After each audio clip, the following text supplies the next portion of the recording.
ಕೆಲವೊಬ್ಬರು ಒಂದು ವಿಷಯವನ್ನು ಇಟ್ಟುಕೊಂಡು ಯಾವ ರೀತಿ ಟ್ರೋಲ್ ಮಾಡ್ತಾರೆ ಅಂದರೆ, ಇಷ್ಟು ದಿನ ಶುಭ್ಮನ್ ಗಿಲ್ ಟ್ರೋಲ್ ಮಾಡ್ತಾಯಿದ್ರು. ಅವನಿಗೆ ಪದೇ ಪದೇ ಬ್ಯಾಕಪ್ ಮಾಡಲಾಗ್ತಿತ್ತು. ಎಷ್ಟು ಅವಕಾಶ ಕೊಟ್ಟರು ಅವನ ಸದುಪಯೋಗ ಪಡ್ಕೊತಿದ್ದಿಲ್ಲ.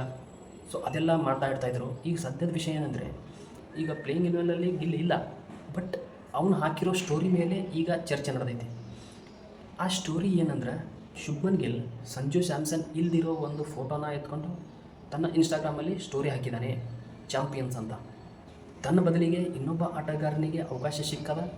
ಸೊ ಅದರಿಂದ ಆ ಜಿಗುಪ್ಸೆಯಿಂದ ಶುಭ್ಮನ್ ಗಿಲ್ ಈ ಫೋಟೋವನ್ನು, ಸಂಜು ಸ್ಯಾಮ್ಸನ್ ಇಲ್ದಿರೋ ಫೋಟೋವನ್ನು ಅಪ್ಲೋಡ್ ಮಾಡಿದ್ದಾನೆ. ಯಾಕೆ ಈ ರೀತಿ ಜಿಗುಪ್ಸೆ ಇನ್ನೊಬ್ಬ ಪ್ಲೇಯರ್ ಮೇಲೆ ಅನ್ನೋ ರೀತಿ ಮಾತಾಡ್ತಾ ಇದ್ದಾರೆ. ನಿಮ್ಗೆ ಗೊತ್ತಿರಬೇಕು ಅನಿಸುತ್ತೆ, ಆ ಸೆಲಿಬ್ರೇಷನ್ ಇಂಡಿಯಾ ಏನು ಟ್ರೋಫಿ ಗೆತ್ತಲ್ಲ, ಆ ಟ್ರೋಫಿ ಎತ್ತಿಡಿಯೋ ಟೈಮಲ್ಲಿ 26 ಫೋಟೋಗಳನ್ನು ಕ್ಲಿಕ್ ಮಾಡಲಾಗಿತ್ತು. ಆ 26 ಫೋಟೋಗಳಲ್ಲಿ ಹಲವು ಫೋಟೋಗಳಲ್ಲಿ ಸಂಜು ಸ್ಯಾಮ್ಸನ್ ಕಂಡಿಲ್ಲ ಗುರು.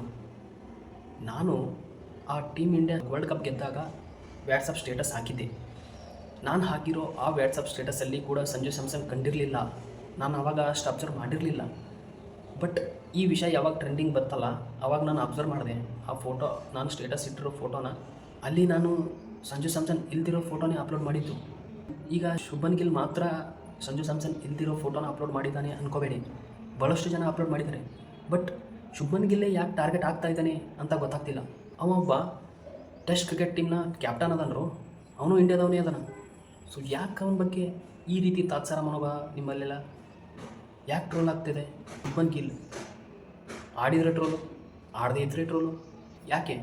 ಅವನೊಬ್ಬ ಫ್ಯೂಚರ್ ವಿರಾಟ್ ಕೊಹ್ಲಿ ಅಂತ ಎಲ್ಲ ಹೇಳ್ತಾಯಿದ್ರು. ನೀವೇ ಹೇಳ್ತಾಯಿದ್ರಿ. ಸದ್ಯಕ್ಕೆ ಅವ ಫಾರ್ಮ್ನಲ್ಲಿ ಇಲ್ಲ ಅಂದಾಗ ಈ ರೀತಿ ಟ್ರೋಲ್ ಮಾಡೋದು ಎಷ್ಟು ಸರಿ?